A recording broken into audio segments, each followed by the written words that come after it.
Hello, listeners. Welcome to episode number 17 of How Do You Write?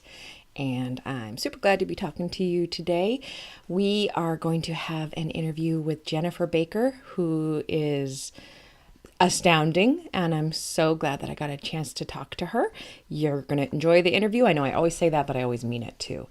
What's been going on around here? Well, last night I taught my first class of memoir writing at Stanford. It's a 10-week course, and I am always so nervous before I teach. I literally have the worst kind of stage fright. My stomach is sick. I'm completely sweaty.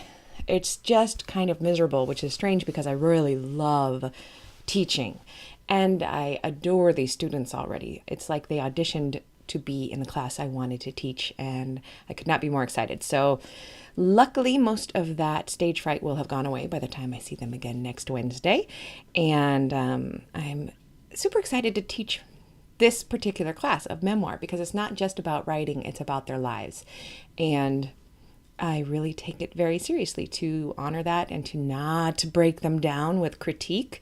If you have been in critique groups before, perhaps you have suffered the same fate of leaving the group and walking out to your car and crying. And that is exactly what I do not want to happen in my class. I want honesty and truth and solid criticism that is helpful, but not devastating. And I've come up with an idea. I've never used it before, but I'm going to ask the students before they are critiqued to rate their level of, level of toughness on their own curve from a 1 to a 10. 10 means the whole class can tell them that this piece of writing sucks so hard, and they will laugh it off and go out of the classroom and take what they need and leave what they don't.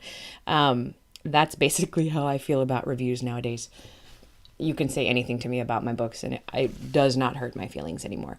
However, I've been at this game for quite a while now, and there are students in this class who have never written anything at all that wasn't, homework in 12th grade. So I am just as eager to honor their writing as I am the experienced writers. And if they put their hand up and say that they are at a 1 that day, then I am going to ask the class to only say nice things. There's no reason to tear down fellow writers. So I think that this system might work, so I'll keep you posted on that. That's fun. I'm also getting ready to send out my email to my writer list. If you're not on it, you should go to rachaelherron.com/write and sign up. I'm sending a once a week email, just kind of encouraging, because that's really what I want to do with this whole podcast, is to talk to writers and encourage new writers and experienced writers. So I was just thinking today when I was doing my yoga about how easy it is to tell ourselves that we have to be good at something when we really might suck for a long time. I pretty much am terrible at most of yoga. And it's a conscious effort on my part to continually think, it's okay to suck. It's okay that I am not good at this. And it's exactly the same way on the page. It's okay to put down writing that is honestly bad, writing that even you can tell is bad, and then fix it later. Or don't fix it later, write something else. Writing should be a joyful experience, at least maybe when you're done writing. I don't always love when I'm doing it, as you know, but it should be something that you can get enjoyment out of and get inspired by. So I encourage you in that to embrace the sucking this week. That sounds really dirty. I didn't mean it to. And I have a book due on Monday. It's currently Thursday, and the book is not all the way revised yet. So I'm going to sign off, leave you with this interview, and dunk myself back in the book because I have a lot of work to do.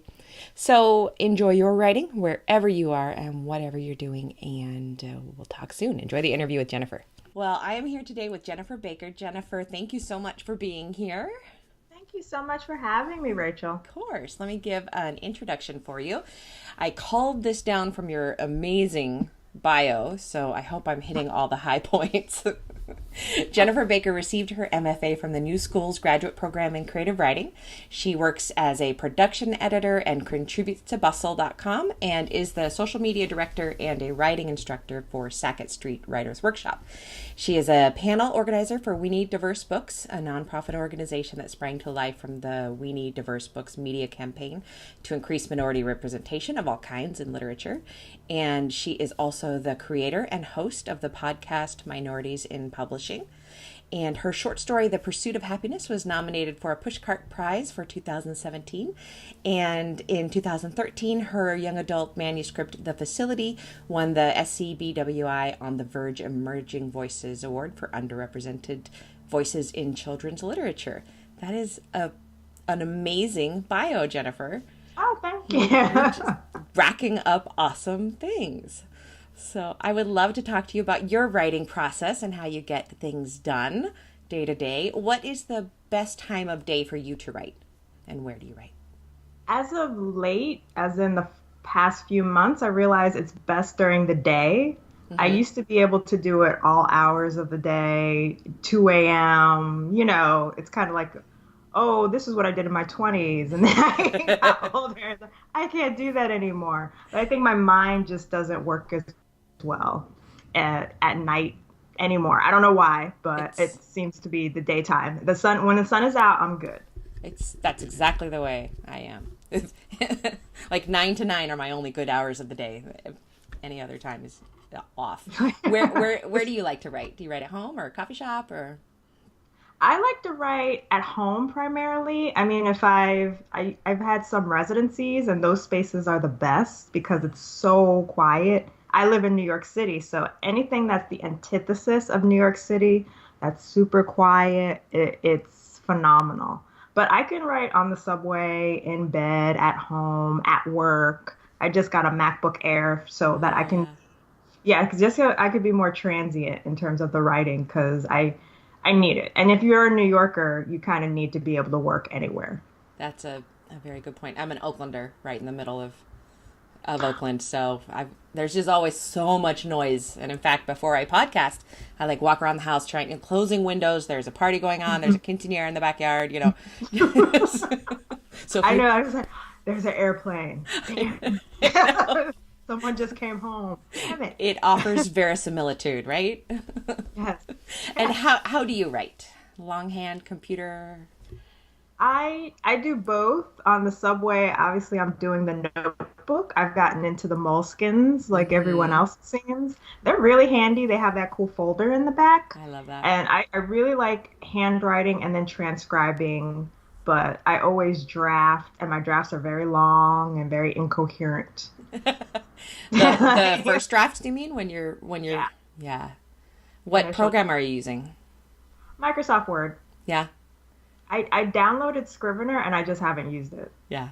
I think it really comes down to those two programs. I always like to ask, but most people are either Word or Scrivener, or sometimes I'm kind of both. I'm a hybrid. Yeah, is Scrivener good? I mean, I do mainly short stuff, so essays and fiction, so Scrivener probably isn't ideal. Right. I don't know. Right. Okay. I agree with that. Although I have been writing some essays in Scrivener and keeping them all in the same file area. So if you ever do Scrivener, the advice I always give is just use what you need and don't bother with learning everything. All those bells and whistles are extra. You don't need them. So. Yeah. What is the worst writing advice you've ever been given? I love this question. Oh, man. Undergrad. Just all of undergrad. I think the whole write what you know, which is, I think it's good information, but I think it's bad information because it prohibits people. I think when we're talking about people writing outside of yourself, right? If you write what you know, then what you know can be very one-dimensional of what you're writing of other people. So if you are cisgendered and you decide to write a transgendered character, and you write what you know, quote unquote, what you know is going to be very one-sided and cisgender based rather than transgender based. So I think it's a good form, but I also think it's not the best form either. Yeah. And also, I thought this was interesting. In my MFA program, one of my professors said, never start a book with someone traveling in transit. She said, never, ever, ever start a book with anyone in All transit. right, the She thought it was Odyssey. horrible. She hated it. And I saw the eyes roll back in so many classmates' heads when she said that. And I was like, you have someone on a subway. Sorry, don't you? That's why you're so upset. Whenever But I yeah, that was really interesting. Yeah. whenever I hear those rules, I want to break them. I want to. Yeah. I was like, okay. And as you've been going along, what secret writing tip of awesomeness have you discovered the hard way? The best piece I'd say that I've learned is not to feel guilty if you don't write every day. Mm, And Daniel Jose Older, I forget where it was published. He had a good essay about that, about it's like you must write every day. You must write every day. And writing comes in so many different forms, right? It comes in reading, it comes from talking to people, it comes from just thinking about what you need to do, it comes from drafting, it comes from a multitude of things, right? So if you're not able to actually sit down to the page and work on the larger work, it's not horrible. It's not a horrible, horrible thing if you're not doing that. I love that you said that because today I had about 3,000 words I needed to write and I just didn't do them. I couldn't quite handle it today. I did not have the energy. And I Yeah, or the mental space, right? yeah. Sometimes we're not there mentally and that's how I learned I couldn't write. Well, I'm sure I can if I'm well rested and it's 10 p.m. Maybe I can get something out there. But if you really are not in that mental space and you're like worried about bills and you haven't gotten sleep and you're not Mhm. feeling well, to push yourself to get those 1,000 words Yeah. and then you're gonna feel worse Yeah. that you didn't do it. Yeah. Yeah, Yeah. there's I love thinking about self-care when we're talking about that. That's a great tip. Thank you. And how do you refill the creative well when you're running dry? What's interesting is I was feeling really stuck on a linked anthology I've been working on for years, almost a decade. And I did a reading recently, last Friday, actually. And I was just stuck, completely stuck. I said, I don't know what to do with this. So I'm just going to focus on essays. And then I read this first portion of it, and I actually wrote a blog post about it, and I got a very good reaction from it. So it just kind of refilled the well of, oh, yeah, people actually like this. I'm actually on the right track with this one, even though I have no. And it actually sprang forth all these ideas on how to fix things. Oh Because wow. I'm a believer in breaks. Mm-hmm. And so I don't think it helps to keep pushing yourself. Maybe if you're on deadline and you're being paid, I understand. But if you really just don't know how to fix something, I think sometimes you just need that break and maybe something will happen. You'll go to a reading, you're the one reading, someone else is reading, someone says something really profound, you're reading something. It's like I get it from the outside world, which is why I think writers need to actually socially interact with people Agree. to remember because at the same time I got a really good response at a reading. I got a rejection for an essay 2 days later, Ugh. but it didn't stop. I got one right now. I got Oh, one like 5 minutes before I logged into Skype. oh, I hate that. Yeah, but at the same time, it's just kind of like I'm Now, still feeding off that energy from that reading and from I went to all these literary events for Brooklyn Book Fest this uh, weekend, and they have events leading up to it. So I've been going to literary events all week, and that's been helping it too. really is astonishing, isn't it? Like when you're listening to other people read, that popcorn that starts happening in your brain. Yes, Like things are just exactly. kind of shooting around. Now, let me ask you: when you had the bits drop into place about your own work while you were reading, was that happening while the words were coming out of your mouth and people were looking at you, or did those thoughts arise later? It came because of the reconnection to the work. So as I was reading and how Mm, people reacted to it, I tend to be, I mean, when I read stuff, I purposely read stuff that's very action oriented and that the point where I end, even if that's not the end of the story, is something that you might be interested in learning mm-hmm. more. So what I read was a portion of a woman who lost her child Mm. in a supermarket. So it's kind of high anxiety. And just hearing the gasps when I said certain things and laughter where I didn't expect the laughter. I mean, I had a line that said, the character was cut from vagina to anus to give birth to her children. And I heard in the audience. And then when I would look up, people were just actually listening. It wasn't, oh, they're talking to their friends and Uh-huh. drinking wine or making sure, like everyone was in their seat listening. It was the most attentive audience. And that gives credence to it too, is that maybe it was the right piece for the right audience. Uh-huh. And that afterwards, I'm talking to people who are parents. I'm not a parent, and how they responded to it, like the fear that they had. So, I mean, seeing those reactions, hearing the words, and then when I came home, I said, "Oh, this is actually pretty good." And that This actually makes audience, yeah, that audience reaction is nothing you can simulate. You can't. no, no. It's a live thing that has to happen just like that. So that's really, really cool. Yeah, I wasn't expecting it at all. I mean, I'd read that section at other places and got a good response, but it wasn't as and maybe it was the environment too. It was a Hmm. very intimate environment. It wasn't a bar. It was a Yeah. council center, so they had like a little buffet, but we're all close together. Oh, that's So that nice. environment kind of is conducive to being like, I have to listen to this and all that stuff. So I like the idea of going and reading and getting something out of it too, instead of just pushing your yeah, words out. That's really awesome. that's the great thing about open mics. Like, do open mics and just see how people react to your work. Sometimes the crowd, even if you mess up, it can be very uplifting and energetic to make you want to keep going. I have never done an open mic. You should, Maybe I Rachel. should. I think I will. And I've Yeah. just recently learned of one in Oakland that a friend is running, so I think I'm going to give that a try. I'll shoot you an Yeah. email and tell you how good or bad it goes. I hope it goes really good. I'm sure. Good crowd, good energy. On really, really bad days, what other profession do you wish you had? Oh my gosh. Baker. As funny as it is that's my surname. That Like is funny. I bake.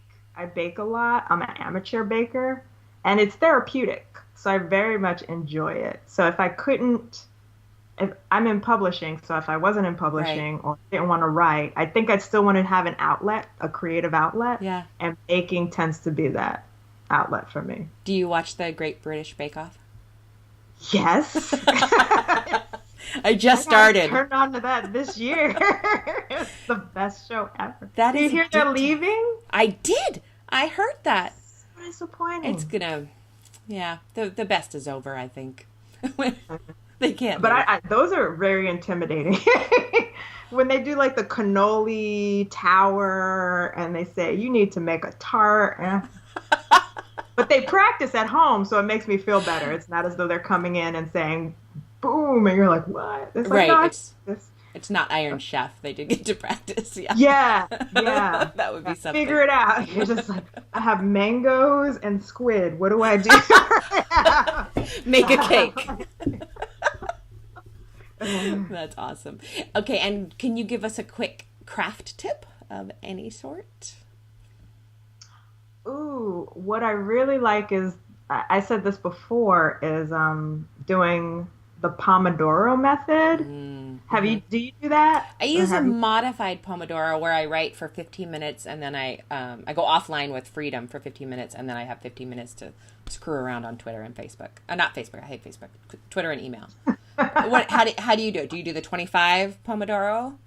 Yeah, now I do an hour. I do an Ooh. hour and I just write for an hour and I put the timer on my phone. Uh-huh. And that way I know, because then I think sometimes, unless you're in the zone and you're just ready to keep going, but sometimes maybe you're distracted and you know you won't get too much done. I think, okay, I have something that's going to let me know when the time is done. So then you don't want to go online. I mean, you still want to kind of go online, but you're like, okay, this will alert me when I'm done. So I do not have to do that itchy finger. Exactly. I don't Yeah. have to worry about it. Right. Yeah. And then another thing I would suggest is I love Merriam-Webster's Word of the Day. And I get that email every day is like, this is the word of the day. Today's is juggernaut, by the way. I love that one. And what do you And love? What do you love about the email? About getting it? Do you try to people use the try word to or? just put those words into action. So sometimes you're grasping for words and you're like, what does it mean? This, but it's not like this. And so maybe it's a word you would never think to use, but I like using the word of the day and then forcing myself to actually write something with it. And maybe it'll be something you use. Maybe it's relevant. Like juggernaut. I'm like, juggernaut. How am I going to use that? But just finding a way or signing up for it and looking at it and actually applying that. And maybe if you're stuck, writing a story around that or a poem around that. I think I'm that's a really good prompt is like, what's the word of the day? It's like translucent. All right, I'll just work out on that. I am going to go sign up for that. And I will mention that you just used very effectively the word juggernaut. And all the listeners now are also going to sign up for the Merriam-Webster word of the day. So, And if you're a comic book fan of X-Men, Juggernaut was one of the characters. exactly. That I actually knew, but only because I live with a fiend for that. All right, my kind of person. And what would you like to tell us about right now? Where can we find you? What are you working on? Oh my gosh, what am I not working on? Good answer. My podcast. Oh yeah, I'm really excited about that. Minorities in Publishing. Yes. I will link to that in the show notes too. Oh, thank you. Of course. A new episode posted earlier this week. I know this is going to be posting later. With Rion Amakora Scott, and he did a reading with Jacqueline Woodson, National Book Award winner, yesterday in New York City. And they're both wonderful, wonderful people. So it was great to support him. And I have more episodes coming up with interns to talk about the publishing industry. Oh, that's fascinating. And I'll be at New York Comic Con. Doing the podcast? I will be doing 2 panels. I will be doing a panel on women and gender nonconforming writers of color in digital media on October 6th. That's a Thursday at 1:30 p.m. at Jacob Javits New York Comic Con. And I'll be part of the Geeks of Color panel on Saturday, October 8th, I guess, at New York Comic Con, Jacob Javits. And I believe that one's also at 1:30. That is super exciting. Have you ever been on panels at Comic-Con before? I've been on panels, but not to Comic-Con. So That's huge. I'm kind of trepidatious at the same time that I'm anxious because I'm like, this is going to be so cool. Oh my God, the cosplay. The cosplay glam is so strong. We were just in Boise, and we went to their little Comic-Con, which is not, a trademarked Comic-Con, but it was at the library, and the only people dressed up were about, 5 years old. It was the cutest comic convention I've ever been to, and you were going to the opposite of that. I'm going to the big dog one, and I'm going to come in jeans and maybe like a Hunger Games t-shirt. That's all you need. That's all you need. I was like, that's the best thing I can get for this show. But I'm excited. I will be at Comic-Con in October if you will be at New York Comic-Con. Cool. And what about website? My website is jennifernbaker.com. And if you're in New York, I'm teaching or leading a creative nonfiction workshop for Sackett Street Workshop. But even without me, there are other wonderful instructors at Sackett Street who do online classes if you're not in New York. And so it's a great group, and I love working for them as well. Cool. And then, I'm on Twitter and all this other stuff, which you can find on my website. Perfect. Well, thank you, Jennifer, so very much for talking to us today. And thank you, Rachel. I wish you a very pleasant writing weekend. Hope you get some time do some work. Thank you. All right. Take care. You too. Bye.